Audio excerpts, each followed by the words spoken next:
മൂന്നാർ എന്ന് കേട്ടാൽ തന്നെ മന്ത്രി എം എം മണിയുടെ നില തെറ്റും.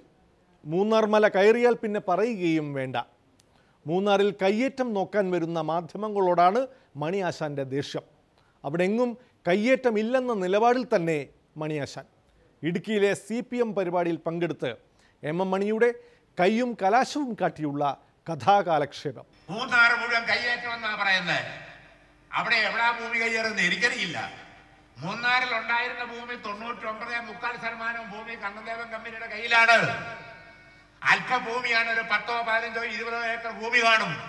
ദേവുകുളവും ടൗണുമായി ബന്ധപ്പെട്ട് അത് കുറെ ആളുകൾ പണ്ട് മുതലേ നൂറ്റാണ്ടായി താമസിക്കുന്ന പട്ടയുള്ള ഭൂമി 2 സെന്റ് 4 സെന്റുള്ള ഭൂമി.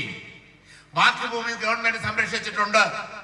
1 സെന്റ് ഭൂമി പുതിയതായി കൈയേറിയാൽ ഒഴിപ്പിക്കണം എന്ന് തന്നെയാണ് ഞങ്ങളുടെ നിലപാട്. ഗവൺമെന്റ് സമീപനം അതാ. എന്നാൽ മാതൃഭൂമി ചാനലുകാരന്മാർ മാന്യന്മാരെല്ലാം അവിടെ ചെന്ന് പുതിയ പ്രസരങ്ങൾ ഉണ്ടാക്കുക. അവിടെ മുഴുവൻ കയ്യേറ്റവ. മൂന്നാറുകാർക്കാണ് കിടക്കപ്പുറതി ഇല്ലാത്തത്. ഇവിടെയുള്ളവര് യഥാർത്ഥത്തിൽ മൂന്നാറ് ഭൂമി കയ്യേറാനില്ല. ഉള്ളത് മുഴുവൻ കണ്ണദേവൻ കമ്പനിയുടെ കയ്യിലാണ് ഭൂമി.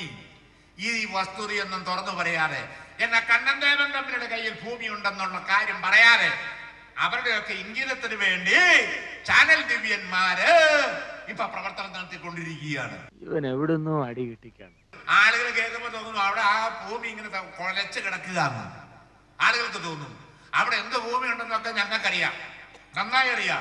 അടി ശരിക്കും കിട്ടിയല്ലേ? കയ്യേറ്റത്തിനും മൂന്നാറിലെ അനധികൃത കെട്ടിട നിർമ്മാണത്തിനെതിരെയും സർക്കാർ തന്നെ നിലപാട് സ്വീകരിച്ചിരിക്കുന്ന സാഹചര്യത്തിൽ മാധ്യമങ്ങൾക്ക് നിക്ഷിപ്ത താല്പര്യമെന്ന് എം എം മണി. ഈ ചാനലുകാരന്മാരെല്ലാം അങ്ങോട്ട് കൂടുന്നത് എന്തിനാ? നിക്ഷിപ്ത താല്പര്യക്കാരന്റെ പിന്നിൽ പ്രവർത്തിക്കുന്നുണ്ട്. കാരണം മൂന്നാറിൽ ഒരു വർഷം 6 ലക്ഷം 7 ലക്ഷം ആളുകൾ സന്ദർശനം നടത്തുന്നുണ്ട് ടൂറിസവുമായി ബന്ധപ്പെട്ട്. അത് കേരളത്തിലാണ്.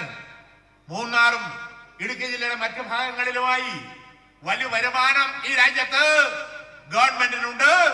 ഒരുപാട് ആളുകൾക്ക് തൊഴിലുണ്ട്. ഇതുണ്ട്. വിദേശ ശക്തികൾ ഇതിന്റെ പിന്നിലുണ്ട്.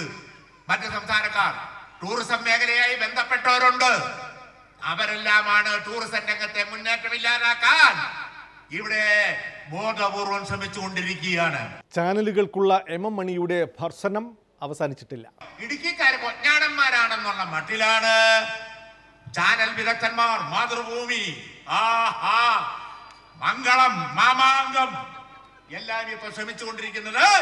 അതൊന്നും ഇവിടെ വില പോവുകയില്ല എന്ന കാര്യം ഓർമ്മിക്കുന്നത് നന്നായിരിക്കുമെന്നാണ് എനിക്ക് ഈ അവസരത്തിൽ പറയാനുള്ളത്. അതിന് ഏതാനും ചാനലുകാരെയെല്ലാം പിടിച്ച് നമ്മളെ അങ്ങ് ഒലത്തിക്കളിയാവുന്നൊന്നും ആരും വ്യാമോഹിക്കണ്ട. ഇതൊക്കെ ഞങ്ങൾ കുറച്ച് കണ്ടതാണ് എന്ന കാര്യം ഓർമ്മിക്കുകയാണ്. കൊള്ളാം മോനെ, നിന്നെ ഞാൻ നിരുത്സാഹപ്പെടുത്തുന്നില്ല. എനിക്ക് പരിപൂർണ വിശ്വാസമായി. ഞങ്ങളെ എങ്ങനെയും അങ്ങ് നന്നാക്കി കൊള്ളുന്ന കുറെ ചാനലുകാരുണ്ട്. അതിലെ പോവല്ലേ അവിടെ എവിടുന്ന ക്യാമറമാൻ മറ്റിടത്തുനിന്ന് പറഞ്ഞോണ്ടിരിക്കുക. പാവം ആളുകൾ ഇത് കേട്ടോണ്ടിരിക്കുക. കേരളത്തിലെ ആളുകൾ, ഇന്ത്യയിലെ ആളുകൾ. ക്യാമറമാൻ എവിടുന്ന? കട്ടമുടിയിൽ നിന്ന്. ക്യാമറമാൻ വേറെ ഏതാ? വട്ടമടയിൽ. വേറെ പണിയൊന്നുമില്ല. പോകുന്നതും നല്ലതാ. ഇതൊക്കെ അവസാനിപ്പിക്കുന്നത് നല്ലതാ. അതല്ലെങ്കിൽ ജനങ്ങളുണ്ടല്ലോ പൊറുതി മുട്ടിയിരിക്കുക അവിടെ ആളുകൾ. അത് തന്നെ, പൊറുതി മുട്ടിയാൽ മുട്ടിയാൽ പാമ്പും കടിക്കുമെന്ന് പറഞ്ഞു. എന്നിട്ട് പിന്നെ ഗവൺമെന്റിനെ വെക്കിട്ട് കയറാൻ അങ്ങോട്ട് വന്നിട്ട്. റവന്യൂ വകുപ്പ് ഉദ്യോഗസ്ഥരാണ് മണിയാശാന്റെ അടുത്ത ഇര. മുകളിൽ നിന്ന് സ്വർഗരാജ്യത്ത് നിന്ന് പൊട്ടി വീണതുപോലെ ചില ഉദ്യോഗസ്ഥന്മാരെ വെച്ചുകൊണ്ട് കൈകാര്യം ചെയ്യാനാണ് നോക്കുന്നത്.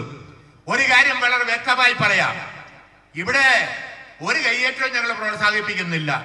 പക്ഷേ നൂറ്റാണ്ടായി അവിടെ ജീവിക്കുന്നവരെ ജീവിക്കാൻ അനുവദിച്ചില്ല.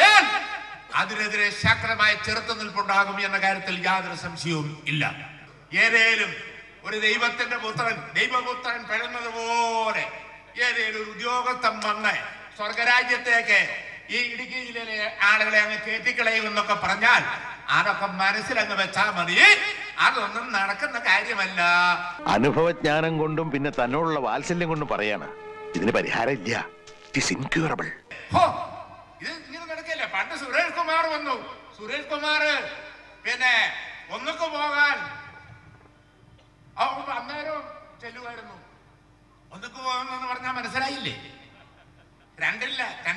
പോക്കലല്ല, ഒന്നുക്ക് പോക്ക്.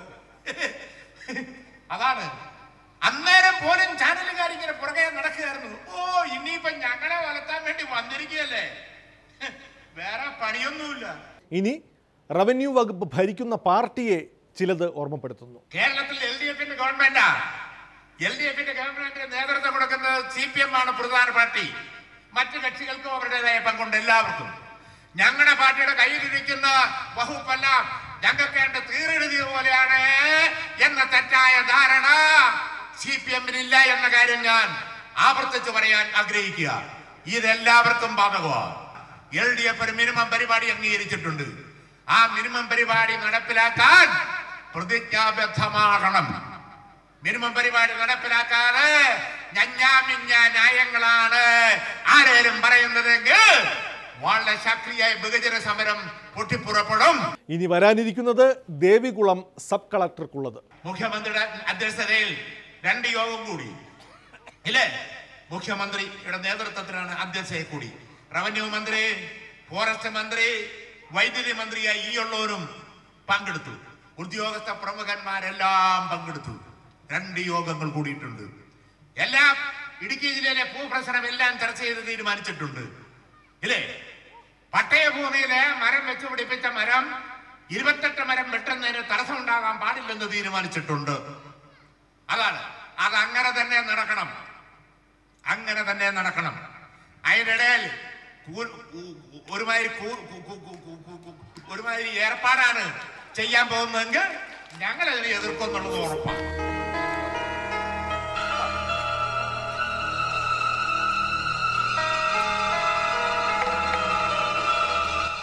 മാടമ്പിള്ളിയിലെ ആ ചിത്തരോഗി ഇയാളുള്ളിൽ ഇപ്പോഴുണ്ടല്ലേ?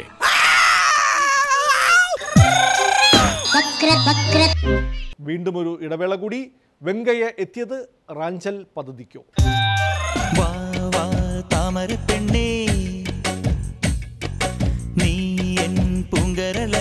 ഈ പരിപ്പൊന്നും കേരളത്തിൽ വേവാൻ പോകുന്നില്ല. ഇപ്പോഴാണ് നീ ശരിക്കും ശക്തിയായത്.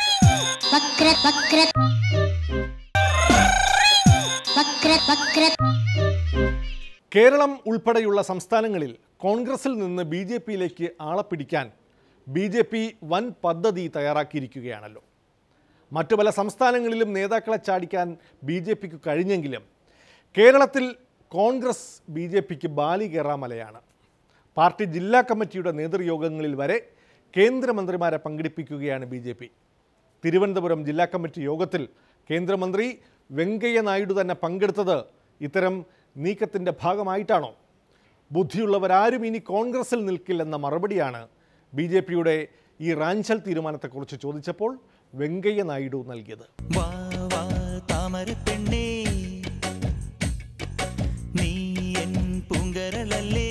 Only no wise man can stay in Congress.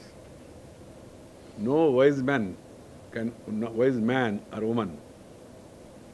I'm sorry, I should not have used wise man. Wise man, woman can stay in Congress. ഇതൊക്കെ ഞങ്ങൾക്ക് മനസ്സിലാവും. ഈ പരിപ്പൊന്നും കേരളത്തിൽ വേവാൻ പോകുന്നില്ല. Because it is a sinking ship.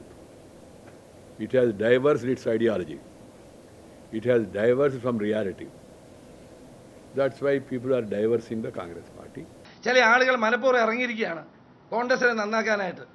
ഞങ്ങൾ നന്നായിക്കോളാം. നേതാക്കളെ റാഞ്ചുന്ന പരിപാടി BJP-ക്ക് ഇല്ലെന്നും ബുദ്ധിയുള്ളവർ അവരുടെ തീരുമാനം എടുത്തുകൊള്ളുമെന്നുമാണ് വെങ്കയ്യ പറയുന്നത്. If they want to come, depending on this thing, their image, party will take them. That's all. നിങ്ങൾ BJP-യിലേക്ക് ആളിനെ റിക്രൂട്ട് ചെയ്യുന്ന ആളാണോ? കോൺഗ്രസ് MP പാവം ശശി തരൂരിനെ കുറിച്ചാണ് ഊഹോപോഹങ്ങൾ പ്രചരിക്കുന്നത്. ചില ആളുകൾ ശശി തരൂരിൻ്റെ പേര് പറഞ്ഞ് കോൺഗ്രസിൽ MP-ക്ക് ബുദ്ധിമുട്ടുണ്ടാക്കാനാണ് ശ്രമിക്കുന്നത് എന്ന് തോന്നുന്നു. ഈ പ്രചാരണത്തിൽ മനം മടുത്ത് അദ്ദേഹം സ്വന്തം പേര് തന്നെ മാറ്റിക്കളയുമോ എന്നാണ് പേടി. എന്തായാലും ഈ ബുദ്ധിയുള്ളവരിൽ ശശി തരൂർ പെടുമോ എന്ന് വെങ്കയ്യ നായിഡുവിനോട് തന്നെ ചോദിക്കാം. Shashi Tharoor definitely is an intelligent man, but I don't consider him in that sense of wise. He is wise enough to take his own decision.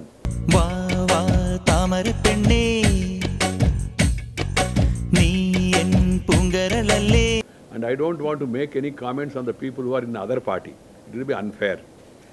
Shashi Tharoor definitely is an intelligent man. To that extent we know. But whether he is politically wise or not, the time will tell.